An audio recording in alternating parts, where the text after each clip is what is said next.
কিন্তু আমরা মনে করি যে ইসলাম শুধু নামাজ পড়ার নাম ইসলাম, শুধু রোজা রাখার নামই ইসলাম, শুধু জাকাত দেওয়ার নাম, শুধু হজ করাই ইসলাম। আল্লাহ রাব্বুল আলামিন ইসলামকে এরকমভাবে সাজিয়েছেন যে প্রত্যেকটা বিষয় ইসলামকে আপনাকে আনতে হবে। আমরা বলে থাকি যে খেলা হচ্ছে বিনোদন, সেখানে ইসলাম কেন আসবে? আমার প্রশ্ন হচ্ছে, ইসলাম শুধু নির্দিষ্ট একটি জায়গার মধ্যে সীমাবদ্ধতা নয়। ইসলাম হচ্ছে খেলাধুলা বলেন, নামাজ বলেন, রোজা বলেন,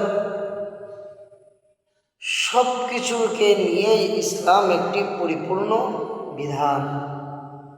যারা এই সমস্ত কথা বলে যে খেলার মধ্যে কেন ইসলামকে টেনে আনেন, খেলা তো একটা বিনোদনের বিষয়, এখানে ইসলাম কেন আসবে?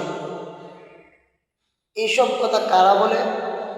যারা নাস্তিক, যারা ইসলাম মানে না, যারা ইসলাম বিদ্বেষী, যারা ইহুদি, তারা এই কথা বলে। ইসলাম আপনাকে কিভাবে খেলতে হবে, কিভাবে খেলা যাবে, ইসলাম আপনাকে এটাও শিক্ষা দিয়েছেন।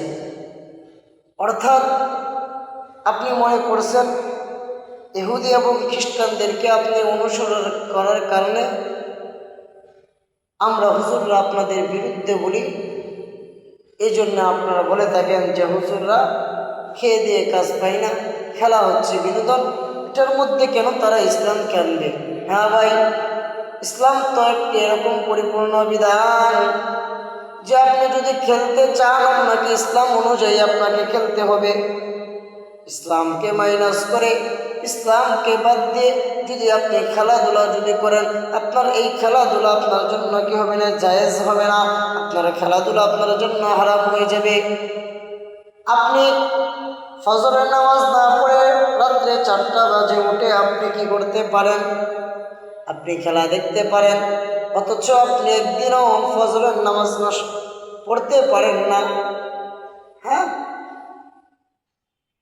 তাহলে একটু বুঝেন, আপনি বিনোদন নিয়ে আপনি পড়ে আছেন, খেলা হচ্ছে বিনোদন, তাহলে আপনি ফজরের নামাজটা কেন পড়লেন না? তাহলে কি আপনার এই খেলার বিনোদনটা আপনার জন্য বেশি জরুরি ছিল? হায় আফসোস, মুসলমান অথচ ইহুদি এবং খ্রিস্টানদের খেলা আমরা ভোর 4টা বাজে উঠে দেখি, কিন্তু একদিনও ফজরের নামাজ আমরা আদায় করতে পারি না। আর আপনি আসেন খেলাটা হচ্ছে বিনোদন, এটার মধ্যে ইসলামকে কেন আমরা টেনে আনি? যে ইসলাম তো আপনাকে এটাই শিক্ষা দেয় যে জীবনের প্রত্যেকটা মুহূর্ত, প্রতিটা মুহূর্ত আপনাকে ইসলামকে মেনে চলতে হবে। ইসলামকে না মেনে আপনি যদি কোনো বিনোদন করেন, কোনো আনন্দ করেন, এই আনন্দ আপনার জন্য জায়েজ হবে না, যদি আপনার এই আনন্দ যদি ইসলামের বিরুদ্ধে যায়। এই জন্য সম্মানিত মুহতারাম হাজিরিন, যখনই দেখবেন আল্লাহর কোরআনের সাথে সংঘর্ষিত কোনো কাজ সমাজের মধ্যে হচ্ছে, আপনি ওটার বিরুদ্ধে কথা বলবেন। সেটা খেলা হোক, সেটা যে কোনো বিষয় হতে পারে, তাদের বিরুদ্ধে আপনাদেরকে রুখে দাঁড়াতে হবে। যদি রুখে না দাঁড়ান, তাহলে আপনার পরবর্তী প্রজন্ম ধ্বংসের দিকে ধাবিত হবে। আজকের যুব সমাজ ধ্বংসের দিকে এই জন্যই ধাবিত হচ্ছে, এর কারণ হচ্ছে যে আজকে আমরা ইহুদিদের দাসত্ব করি, আমরা আজকে ইহুদিদেরকে অনুসরণ করি, তাদের খেলায় আমরা আনন্দ উল্লাস করে থাকি, অথচ তাদের খেলায় আমাদের আনন্দ উল্লাস করার প্রয়োজন ছিল না। তাদের খেলা, তাদের লাভ, আমাদের এখানে কোনো লাভও নাই, কোনো লসও নাই, কিন্তু আমরা তাদের আনন্দে আমরা উল্লাস করে।